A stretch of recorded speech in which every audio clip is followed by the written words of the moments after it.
Јордан Петровски ќе го тужи за клевета поранешниот министер за внатрешни работи Љубомир Фрчковски поради неговата изјава од 24 на Лиза дека тој не бил политички азилант, туку економски емигрант.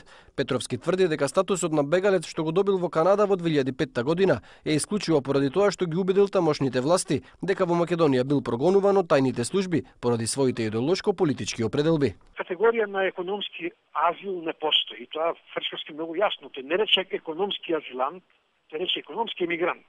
Имате во Македонија многу луѓе кои се економски емигрант. Никој не поминал ни да го докажува своето на суд во Канада пред рефучи борда да докажува дека треба да замине од економски причини.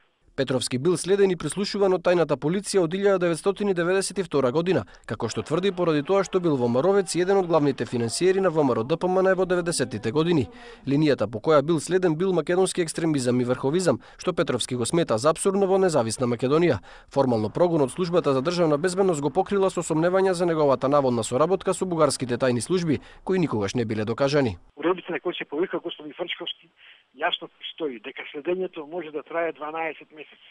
И после тој рок или службата ќе поднесе кривична пријава, ако има по нејна проценка доказно, ќе поднесе кривична пријава до обвинителството, кое ќе одлучи дали тие докази се валидни за да ќе процесуира кривична пријава, за да отвори судски процес. Ако и судот одлучи дека сум виновен, тогаш сум виновен, тогаш е докажана вината. Петровски во Канада заминал со семејството во 2000 година, откако видел дека и новата власт предводена од Љупчо Ѓорѓевски нема намера да направи суштински реформи на тајната полиција. Поради неговото спротивставување на начинот на кој се водела политиката, добивал и закани, па единственото решение да се заштити себе си и семејството го гледал надвор од земјата. Од тогаш не е вратен во Македонија, бидејќи на тој начин постоела можност да го изгуби статусот на азилант.